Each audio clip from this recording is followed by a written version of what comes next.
Guys 50 years complete हो गए हैं इंडिया और बांग्लादेश के रिलेशंस को।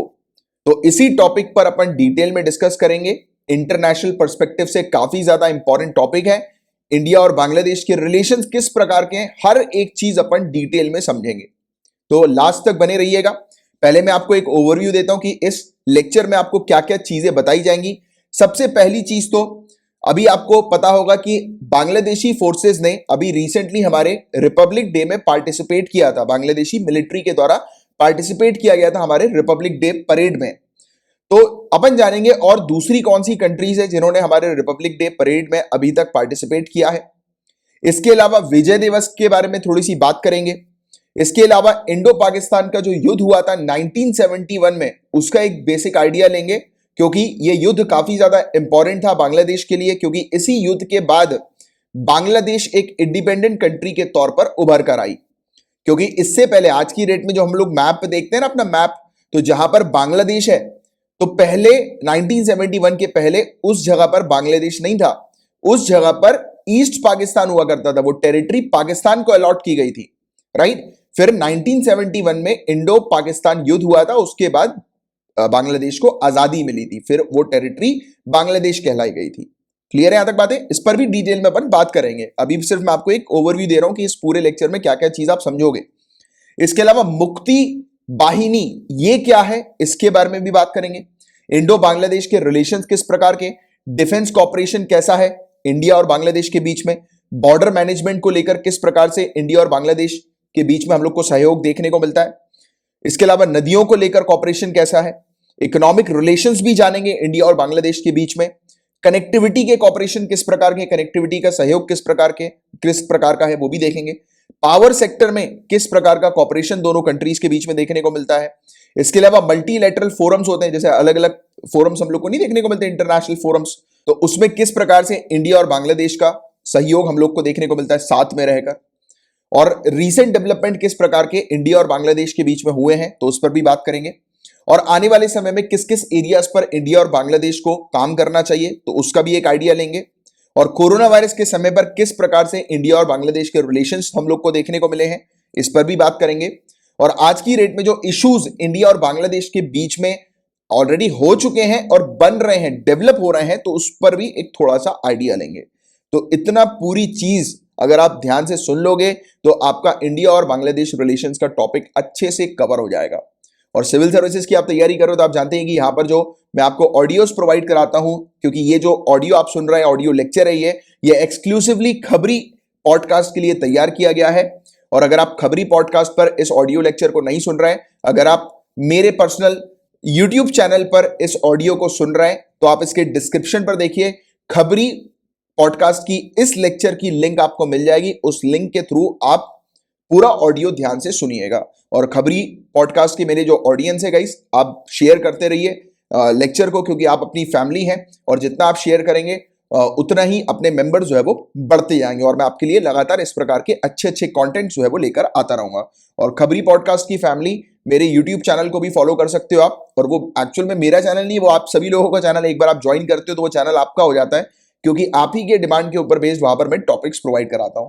तो current affairs by Kamalaksh Jha नाम से यूट्यूब पर चैनल है, उसको आप जाकर सब्सक्राइब कर सकते हैं। वहां पर regularly civil services point of view से करंट अफेयर्स मैं आपको वहां पर प्रोवाइड कराता हूं, राइट। तो और ये वाला जो ऑडियो है, ये एक्सक्लूसिवली सिर्फ और सिर्फ खबरी पॉडकास्ट के लिए ही तैयार किया गया है। तो बात करते हैं एक एक पॉइंट्स पर जो मैंने भी आपको बताया।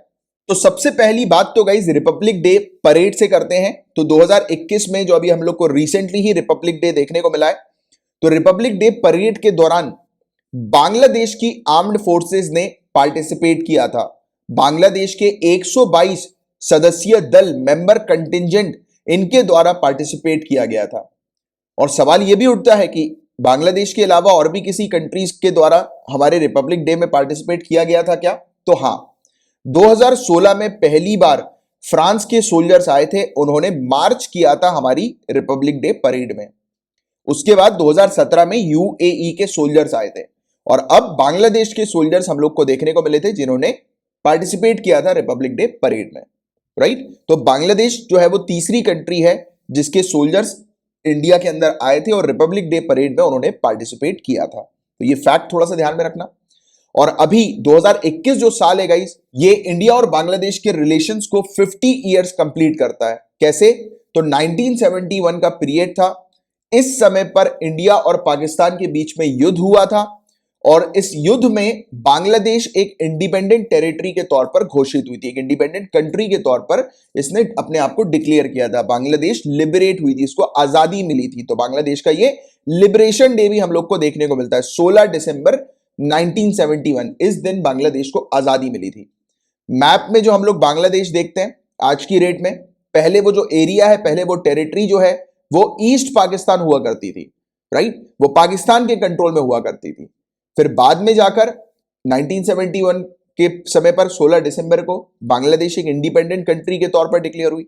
बट सवाल यह उठता है, और आपको यह चीज भी क्लियर होनी चाहिए कि ऐसा क्या हुआ कि यह युद्ध हुआ, राइट, मतलब युद्ध होने की क्या वजह थी। तो देखो, अब थोड़ा ध्यान से समझना। तो यहां पर क्या था, इस एरिया पर ईस्ट पाकिस्तान पर रहने वाले जो लोग थे, चाहे वो मुस्लिम्स हो चाहे वो नॉन मुस्लिम्स हो, राइट, तो इन पर ज्यादा फोकस नहीं करती थी वेस्ट पाकिस्तान। तो मतलब मेनली जो गढ़ है पाकिस्तान का, वो जो आज की डेट में मैप में हम लोग देखते हैं, वेस्ट पाकिस्तान नॉर्थ वेस्ट में है ना हमारे यहाँ। हमारी कंट्री से आप देखोगे नॉर्थ वेस्ट की तरफ तो पाकिस्तान की टेरिटरी आपको दिखाई देती है। तो वहां पर जो एक्चुअल जो पाकिस्तान है, तो वो क्या करते थे उस समय 1971 से पहले, वो जितनी भी रूल्स रेगुलेशन पॉलिसीज निकालते थे उसमें वेस्ट पाकिस्तान में रहने वाले मुस्लिम्स को ही फेवर मिलता था। यानी कि ज्यादातर उनके जो नियम कानून हुआ करते थे वो मुस्लिम्स को, वेस्ट पाकिस्तान में रहने वाले मुस्लिम्स को फेवर करते थे, राइट। या फिर जितना भी ग्रोथ और डेवलपमेंट वो करते थे वो वेस्ट पाकिस्तान पे करते थे, और ईस्ट पाकिस्तान पे कोई ग्रोथ नहीं हो रहा, कोई डेवलपमेंट नहीं हो रहा, कोई प्रोग्रेस नहीं हो रही, यहां पर रहने वाले लोगों को इग्नोर किया जाता था टोटली। तो यहां पर रहने वाले जो बंगालीज थे, बंगाली हिंदू मुस्लिम्स, तो वो काफी परेशान हो गए थे। वो ये सब चीजों को देखते हुए काफी परेशान थे कि उनको तो कोई यहां पर कोई ग्रोथ नहीं हो रही, कोई प्रोग्रेस नहीं हो रही, सपोर्ट भी नहीं किया जा रहा, नियम कानून जो बन रहा है वो वेस्ट पाकिस्तान के पॉइंट ऑफ व्यू से बन रहा है, ईस्ट पाकिस्तान का कोई रोल भी नहीं नजर आ रहा। तो वो काफी परेशान हो गए थे। परेशान होने के बाद उन्होंने प्रोटेस्ट करना शुरू किया।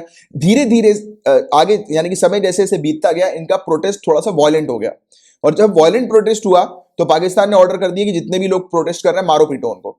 तो पाकिस्तान की फोर्सेज आई, आर्मी आई, और जो भी प्रोटेस्टर थे जो कि अपने हक के लिए लड़ रहे थे कि यहां पर भी ग्रोथ और डेवलपमेंट करना चाहिए, बंगाली सिटीजन्स के लिए ग्रोथ और डेवलपमेंट करना चाहिए, तो उन्होंने एक ना सुनी और पीटना शुरू कर दिया।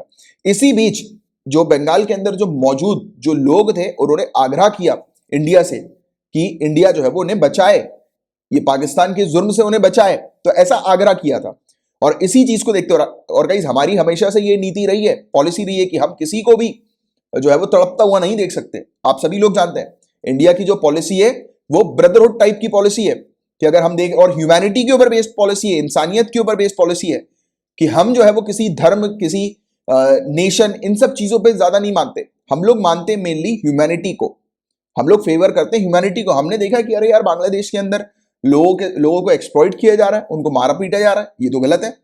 तो हम लोगों ने जंग छेड़ दी पाकिस्तान के साथ क्लियरली कि अब बांग्लादेश को फ्री करो। और होना क्या था, रिजल्ट आप सभी लोग जानते हैं कि इंडिया ने जंग छेड़ी है, तो ऑब्वियस सी बात है कि हम तो सामने वाले को झुका के रखते हैं किसी भी कीमत पे। तो वही हुआ, इंडियन आर्मी ने और बांग्लादेश की मुक्ति बाहिनी ने साथ में मिलकर पाकिस्तान को घुटने पे बिठा दिया। और दिन था 16 दिसंबर 1971 का।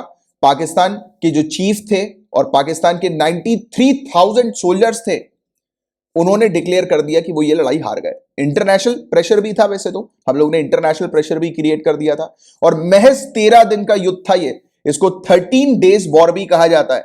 मात्र 13 दिन में ही हम लोगों ने पाकिस्तान को मतलब दिखा दिया था कि बेटा तुम जो है वो नहीं जीत सकते हमारी फोर्सेस से, और पाकिस्तान घुटने में बैठ गई और बांग्लादेश कंट्री आजाद हो गई। और इंडिया कुछ चंद कंट्री में से एक है जिसने बांग्लादेश को एक इंडिपेंडेंट कंट्री के तौर पर डिक्लेयर किया है। तो देखो, ये जो बांग्लादेश के लिए हमने जो लड़ाई लड़ी थी पाकिस्तान के साथ, तो काफी सारे जो आर्टिकल्स हैं उसमें आपको मिलेगा कि इंडिया पहली कंट्री थी। इवन विकिपीडिया पे भी आप सर्च करोगे तो आपको मिलेगा कि इंडिया पहली कंट्री थी जिसने बांग्लादेश को एक इंडिपेंडेंट कंट्री के तौर पर रिकॉग्नाइज किया था। बट गाइज ये चीज एग्जामिनेशन पर्सपेक्टिव से आप समझ जाओ कि ये स्टेटमेंट गलत है। क्यों ये स्टेटमेंट गलत है? क्योंकि भूटान, आपको भूटान के बारे में पता होना चाहिए, ये बिल्कुल क्लियर है।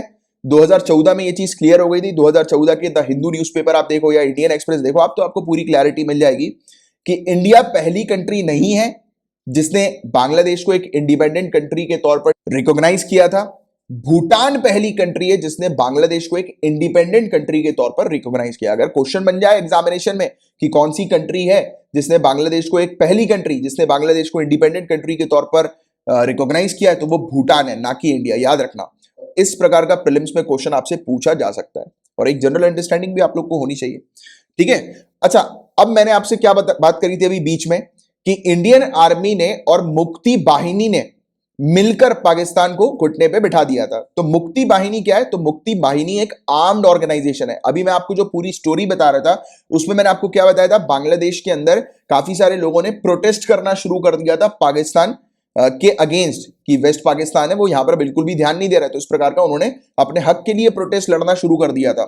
तो जो प्रोटेस्ट कर रहे थे तो उनमें एक ऑर्गेनाइजेशन हम लोग को देखने को मिलता है, वो ऑर्गेनाइजेशन ही है मुक्ति बाहिनी।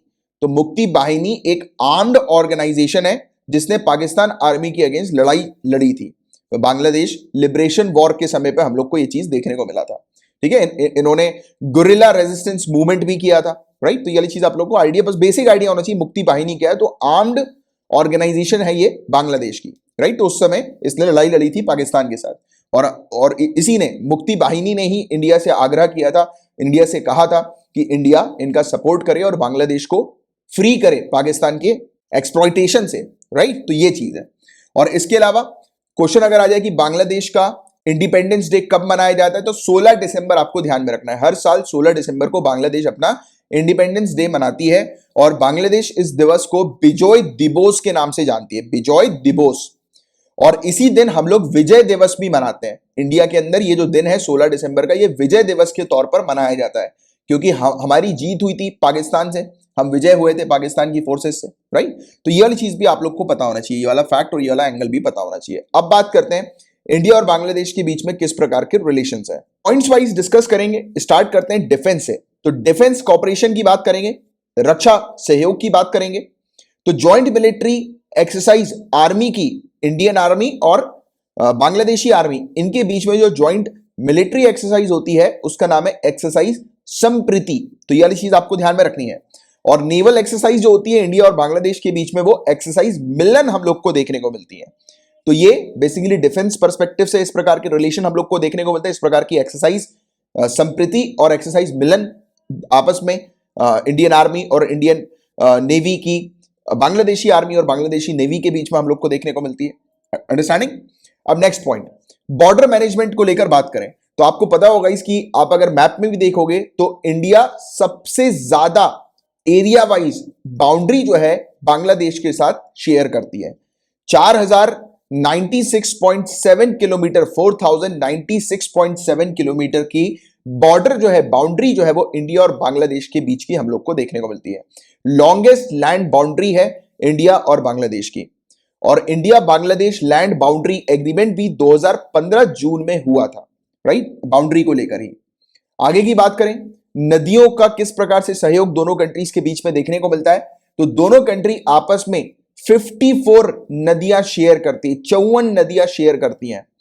और उसको लेकर बायलैटरल जॉइंट रिवर कमीशन भी हम लोग को देखने को मिल रहा है, जो कि 1972 से काम कर रहा है दोनों कंट्रीज के बीच में मेलजोल बनाए रखने के लिए, जिससे कि दोनों कंट्री जो है वो इन नदियों का पानी जो है वो इक्वली शेयर कर सकें और किसी प्रकार का नदियों को लेकर दोनों कंट्रीज के बीच में विवाद ना हो। बट हाँ, कुछ नदियों को लेकर दोनों कंट्रीज के बीच में विवाद है भी, बॉर्डर शेयरिंग को लेकर, राइट। बट फिर भी ये जो बायलैटरल जॉइंट रिवर कमीशन है, इसका काम यही होता है कि दोनों कंट्रीज जो है के बीच में मेलजोल रहे और किसी प्रकार का इशू जो है वो रिवर वाटर शेयरिंग से रिलेटेड ना हो, राइट। इसके अलावा इकोनॉमिक रिलेशंस किस प्रकार के इंडिया और बांग्लादेश के बीच में, कि सबसे बड़ी ट्रेड पार्टनर साउथ एशिया में वो है बांग्लादेश। हम लोग ने 2018 और 19 के आंकड़ों की बात करें तो 9.21 बिलियन यूएस डॉलर 2018 और 19 में इतने अमाउंट का ट्रेड जो है वो किया है बांग्लादेश के साथ, एक्सपोर्ट किया है इंडिया से, इतने अमाउंट का एक्सपोर्ट गया है बांग्लादेश को, यानी कि बांग्लादेश ने 9.21 बिलियन यूएस डॉलर का इंपोर्ट जो है वो किया है इंडिया से। और हम लोगों ने जो बांग्लादेश से इंपोर्ट किया है वो यूएस डॉलर 1.22 बिलियन डॉलर्स का हम लोग को देखने को मिल रहा है। अच्छा, एक चीज मैं आपको बताऊंगा कि हम लोगों ने बांग्लादेश के लिए ड्यूटी फ्री और कोटा फ्री एक्सेस भी प्रोवाइड किया हुआ है, यानी कि बांग्लादेश से अगर कोई सामान इंडिया के अंदर आता है तो उस सामान के ऊपर उस काफी सारे ऐसे सामान है जिसको लिस्ट किया हुआ है, काफी सारे ऐसे प्रोडक्ट्स हैं जिनको लिस्ट किया हुआ है कि वो अगर फलाना प्रोडक्ट अगर बांग्लादेश से इंडिया में आएगा तो इंडिया उस प्रोडक्ट के ऊपर कस्टम ड्यूटी नहीं चार्ज करेगा, और अगर करेगा भी तो कम कस्टम ड्यूटीज लगेंगी। जैसे कि आपको पता ना कि फॉरेन कंट्रीज जब सामान इंडिया के अंदर आता है तो उस सामान पर कस्टम ड्यूटीज लगती है, तो वैसे ही जो भी बांग्लादेश से सामान इंडिया के अंदर आ रहा है और वो सामान एग्रीमेंट के अंदर लिस्टेड है तो कुछ चंद सामानों पर कस्टम ड्यूटीज जो है वो नहीं लगती है बांग्लादेश से जब सामान इंडिया के अंदर आता है तो। ठीक है, तो ये वाला पॉइंट भी आपको क्लियर रखना है।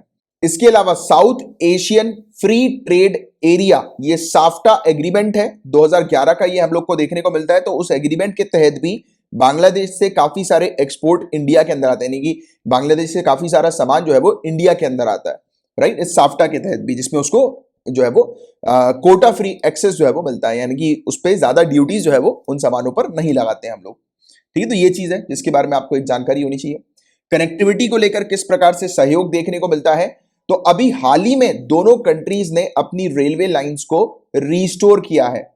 हल्दीबाड़ी जो इंडिया के अंदर हम लोग को देखने को मिलती है और बांग्लादेश के अंदर चीलाहाटी, इसके बीच पे एक रेलवे लाइन भी अभी हम लोग को देखने को मिल रही है। तो काफी सारी रेलवेज कनेक्टिविटी भी इंडिया और बांग्लादेश के बीच में हम लोग को नजर आती है।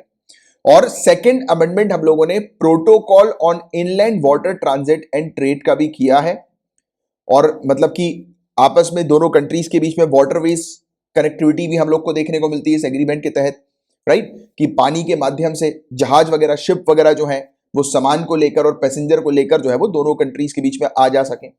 इसके अलावा एक और एग्रीमेंट है काफी famous, Bangladesh Bhutan India Nepal BBIN के नाम से हम लोग जानते हैं इसको, मोटर व्हीकल एग्रीमेंट है।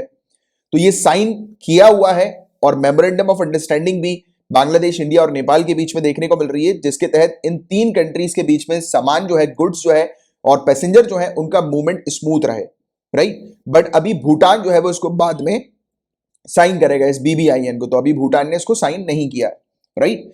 और इसके अलावा पावर सेक्टर की अगर अपन बात करें तो बांग्लादेश आज की रेट में हमसे इंडिया से 1160 मेगावाट का पावर, 1160 मेगावाट की इलेक्ट्रिसिटी जो है वो इंपोर्ट करवाता है। तो इस प्रकार का भी पावर को लेकर भी कॉपरेशन दोनों कंट्रीज के बीच में हम लोग को देखने को मिलता है। तो देखिए, अभी recently United nation security council का जो इलेक्शन हुआ था तो उसमें बांग्लादेश ने इंडिया को सपोर्ट किया था, और दोनों ही कंट्रीज मिलकर काम कर रही है कि यूनाइटेड नेशन सिक्योरिटी काउंसिल में रिफॉर्म लाए जाए और भी कंट्रीज को परमानेंट जो सीट्स है यूनाइटेड नेशन सिक्योरिटी काउंसिल की तो उसमें सदस्यता मिल सके, और भी कंट्रीज को इंक्लूडिंग इंडिया ऑल्सो। इसके अलावा क्लाइमेट चेंज को खत्म करने के लिए, क्लाइमेट चेंज के कारण जो इश्यूज हम लोग को देखने को मिल रहे हैं, टेम्परेचर लेवल जो इंक्रीज हो गया, वेरियस प्रॉब्लम्स जो बढ़ती जा रही हैं, तो इस पर दोनों कंट्रीज मिलकर काम कर रही हैं और इंटरनेशनल प्लेटफॉर्म्स पर भी इसी मुद्दे पर सपोर्ट करती हैं आपस में एक दूसरे को, राइट, क्लाइमेट चेंज के मुद्दे पर। टोटल 17 जो सस्टेनेबल डेवलपमेंट गोल्स हैं यूनाइटेड नेशन के, जिसको 2030 तक अचीव करना है, तो इन गोल्स को भी अचीव करने के लिए दोनों कंट्रीज मिलकर काम कर रही हैं साथ में, राइट। माइग्रेंट्स के जो राइट्स होते हैं उनको प्रोटेक्ट करने पर काम किया जा रहा है, प्रवासियों के जो अधिकार हैं उनको प्रोटेक्ट करने पर भी काम किया जा रहा है इंटरनेशनली दोनों कंट्रीज के द्वारा, राइट। इसके अलावा रीजनल ऑर्गेनाइजेशंस को हाईलाइट अगर करें, जैसे कि सार्क हो गया, South Asian Association for Regional Cooperation, BIMSTEC हो गया, Bay of Bengal initiative for multi sectoral technical and economic cooperation, तो इस पर भी, यानी कि इस इंटरनेशनल फोरम्स पर भी ये वेरियस चीजों को हाईलाइट करते हैं और साथ में मिलकर जो है वो डिसीजन लेते हैं। इनके जो डिसीजन होते हैं इंडिया और बांग्लादेश की, वो लगभग एक दूसरे के सपोर्ट करते हुए हम लोग को नजर आते हैं। और गाइस, अभी रिसेंटली हम लोगों ने मीटिंग जो है वो कंडक्ट करवाई थी सार्क की, इंडिया के द्वारा ये ऑनलाइन मीटिंग हम लोग को देखने को मिली थी, वीडियो कॉन्फ्रेंसिंग हम लोग को देखने को मिली थी सार्क के लीडर्स की मार्च 2020 में। और हम लोगों ने डिसीजन लिया था कि सार्क इमरजेंसी रिस्पांस फंड हम क्रिएट करेंगे, यानी कि ये सार्क कंट्रीज मिलकर ये SAARC emergency response fund create करेंगे, जिससे कि पूरे दुनिया भर में जो पैंडेमिक चल रही है, स्पेशली साउथ एशियन क्षेत्र में, आप जानते हैं कोरोना वायरस, तो उससे लड़ने के लिए जो साउथ एशियन क्षेत्र में जो मौजूद जो कंट्रीज है उनको फंडिंग ऑफर की जाए, राइट। और इंडिया के इसी डिसीजन को देखते हुए बांग्लादेश ने इंडिया को थैंक यू कहा, और बांग्लादेश इंडिया के लिए इसी चीज को लेकर थैंकफुल है। आगे की बात करें Indian Ocean Rim Association IORA, इसकी हेड होने वाली है 2021 की बांग्लादेश। और बांग्लादेश ने इंडिया से रिक्वेस्ट करी है कि इंडिया बांग्लादेश का सपोर्ट करे कि इंडियन ओशियन क्षेत्र पर मैरीटाइम सेफ्टी और सिक्योरिटी जो है वो बांग्लादेश बरकरार रखने में सफल होगी अगर इंडिया बेटर तरीके से बांग्लादेश का सपोर्ट करेगी। तो इस पर भी ये चीज हम लोग को अभी रिसेंट पास्ट में ही देखने को मिली थी। इसके अलावा इंडिया और बांग्लादेश ने 7 एग्रीमेंट्स अभी रिसेंटली साइन किए हैं, 3 प्रोजेक्ट्स का उद्घाटन किया है, जिसके चलते इनके पार्टनरशिप जो है वो और भी ज्यादा डीप हो रहा है और भी ज्यादा बेटर हो रहा है।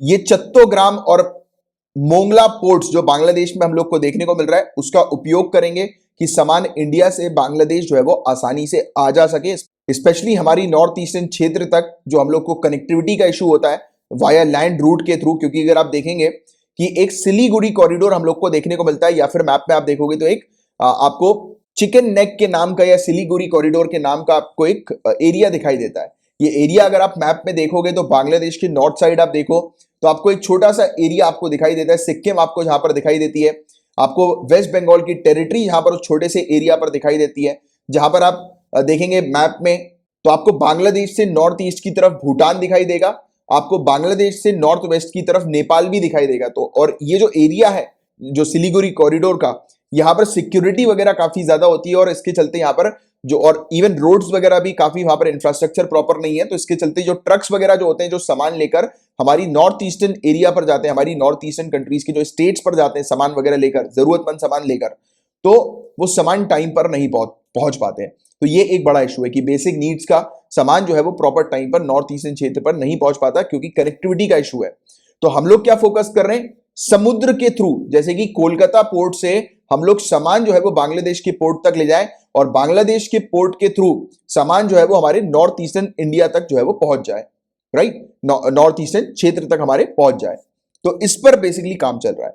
और बांग्लादेश के अंदर एक नदी है फेनी नदी, तो त्रिपुरा के अंदर जो पानी की समस्या है तो बांग्लादेश की ये फेनी नदी वो समस्या जो है वो फुलफिल कर रही है, राइट, पानी की समस्या। तो ये भी एक कॉपरेशन दोनों कंट्रीज के बीच में हम लोग को देखने को मिल रहा है जो कि अभी रिसेंट पास्ट में ही हुआ है। इसके अलावा दोनों कंट्रीज को आगे चल के किस पर ज्यादा फोकस करना चाहिए, तो इन्वेस्टमेंट्स पर ज्यादा फोकस करने चाहिए, सिक्योरिटी पर फोकस करना चाहिए। क्योंकि आपने कई बार देखा होगा कि काफी सारे लोग जो है वो बांग्लादेश की बॉर्डर को क्रॉस करके इंडिया आ जाते हैं, काफी सारे रेफ्यूजीज वगैरह, राइट। तो इस पर फोकस करना चाहिए। और स्पेशली जो रेफ्यूजी से बात हुई तो इस पर भी मैं आपको बताऊं कि रेफ्यूजी का एक बड़ा मुद्दा है रोहिंग्या का।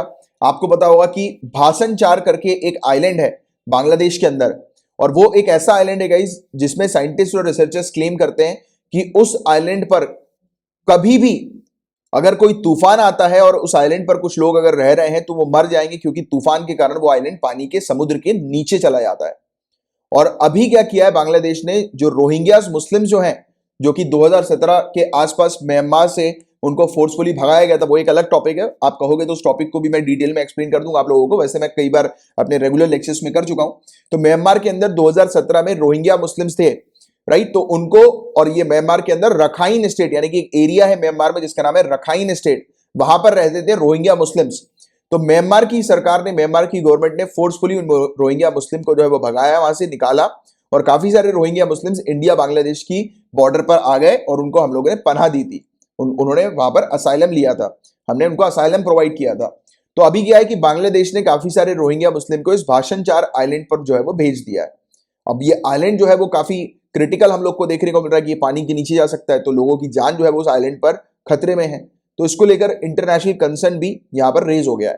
तो यही जो मुद्दा है रोहिंग्या रेफ्यूजीज का, तो उसको खत्म करने के लिए भी इंडिया और बांग्लादेश मिलकर जल्द से जल्द काम करें, राइट। और इसके अलावा ब्लू इकोनॉमी पे दोनों कंट्री मिलकर काम करें, फोकस करें, कल्चरल इकोनॉमी पे और एनवायरमेंट पे और डिजास्टर मैनेजमेंट, ऐसे मुद्दे पर दोनों कंट्रीज को मिलकर काम करना चाहिए। करती भी है वेरियस चीजें, वेरियस प्रोजेक्ट्स दोनों कंट्रीज मिलकर शुरू करती हैं, बट उसको प्रायोरिटी पे नहीं रखती। तो ये जो मुद्दे हैं इसको प्रायोरिटी पे रखा जाए, ठीक है। तो ये चीज जो है वो करनी चाहिए आने वाले समय में। अब बात करते हैं कि कोरोना वायरस के समय पे इंडिया और बांग्लादेश के रिलेशंस किस प्रकार के रहे। तो देखो गाइस, बिग ब्रदर का रोल प्ले किया इंडिया ने, और हम लोगों ने बांग्लादेश को ऑफर किया है कि हमारे यहाँ मेडिसिन जो है, जो वैक्सीन वगैरह जो है कोरोना वायरस की, जब वो रिलीज होना शुरू हो जाएंगी पब्लिकली तो हम वैक्सीन को बांग्लादेश को भी पहुंचाएंगे, वैक्सीन का एक्सेस बांग्लादेश को भी प्रोवाइड करेंगे। तो इससे बांग्लादेश को काफी ज्यादा फायदा होगा महामारी से लड़ने में, राइट। इसके अलावा दोनों कंट्रीज मिलकर वैक्सीन के प्रोडक्शन पर काम कर रही हैं, पार्टनरशिप कर रही हैं। और इसके अलावा डिस्प्यूट्स की अगर बात करेंगे, किस प्रकार के डिस्प्यूट जो है, किस प्रकार के विवाद हम लोग को दोनों कंट्रीज के बीच में देखने को मिलते हैं, तो देखिए गाइस, अभी तक काफी सारे पेंडिंग इश्यूज हैं, चाहे वो रिवर वाटर शेयरिंग से रिलेटेड हो, चाहे वो बॉर्डर से रिलेटेड इश्यूज हो, तो उसको रिजॉल्व करने पर काम करने की बात की गई कि इसको रिजॉल्व किया जाए जल्द से जल्द दोनों कंट्रीज के बीच में रिलेशंस को स्मूथ करने के लिए। इसके अलावा अभी क्या हुआ था कि बांग्लादेश ने एक कमेंट किया था हमारे एनआरसी पर। एनआरसी के बारे में जानते हो, नेशनल रजिस्टर ऑफ सिटीजन्स। तो ये आसाम के अंदर एनआरसी की प्रोसेस हम लोग को देखने को मिली थी, जिस प्रोसेस के तहत हम लोग ने आइडेंटिफाई किया है कि कौन हमारी कंट्री के सिटीजन्स हैं आसाम के अंदर, कौन इंडियन नेशनल्स हैं और कौन फॉरेन नेशनल्स हैं। तो जो आइडेंटिफाई किया गया हमारे इंडियन नेशनल्स और फॉरेन नेशनल्स को, इसका मेन पर्पस ये था कि जो भी इलीगल तरीके से आसाम के अंदर निवास कर रहे हैं, आसाम के अंदर रह रहे हैं, इलीगल माइग्रेंट्स जो हम लोग को देखने को मिल रहे हैं, जो बांग्लादेश से भागकर इंडिया आए थे बिना किसी प्रॉपर वैलिड डॉक्यूमेंटेशन के, प्रूफ के, तो उनको आइडेंटिफाई करके वापस बांग्लादेश भेजना है। तो ये प्रोसेस एनआरसी की थी। तो इसी प्रोसेस पर बांग्लादेश जो है उसने एक कमेंट किया था, कंसर्न जो है वो रेज किया था इसी प्रोसेस पर, तो जिसको लेकर थोड़े से इश्यूज जो है वो इंडिया और बांग्लादेश के बीच में देखने को मिले। इसके अलावा बांग्लादेश काफी ज्यादा एक्टिव पार्टनर है बेल्ट एंड रोड इनिशिएटिव की। Belt and road initiative guys बता दूं मैं आपको, तो चाइना का ये BRI इनिशिएटिव हम लोग को देखने को मिलता है। इसका नाम वन बेल्ट वन रोड के नाम पर भी हम लोग को देखने को मिलता है। तो इस बेल्ट एंड रोड इनिशिएटिव का हिस्सा है बांग्लादेश, और हम लोगों ने बेल्ट एंड रोड इनिशिएटिव को ज्वाइन नहीं किया है। तो बेल्ट एंड रोड इनिशिएटिव का भी एक सेपरेट लेक्चर है, जिस लेक्चर को मैं ऑलरेडी जो है वो यूट्यूब पर प्रोवाइड करा चुका हूं। तो जो भी स्टूडेंट्स खबरी पर ये मतलब ऑडियो सुन रहे हैं, आप मुझसे कमेंट बॉक्स पर वो बेल्ट एंड रोड इनिशिएटिव का भी लेक्चर जो है वो मांग सकते हैं, उसकी लिंक मैं आपको प्रोवाइड करा दूंगा, राइट।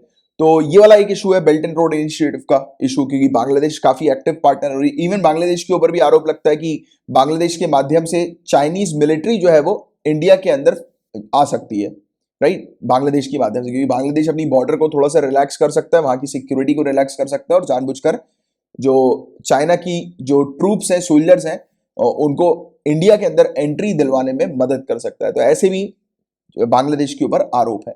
तो ये था गाइस पूरा overall topic India Bangladesh relations के बारे में।